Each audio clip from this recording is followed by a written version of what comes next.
So, I mean, just define your business a little bit more. I mean, you're saying marketing, but I mean, marketing has a lot of factors, right? A lot of avenues, a lot of roads. And what specialty are you in?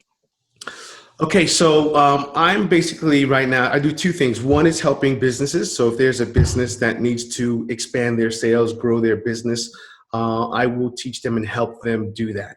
90 to 95% of the businesses out there are doing it absolutely wrong and they don't understand that. And then the other piece is helping entrepreneurs who want to get started in the internet marketing game and helping them understand the process. How do you find a winning product to sell? What markets you want to go after? And how do you build that? And for most of them, they aren't coming from, a stack of money.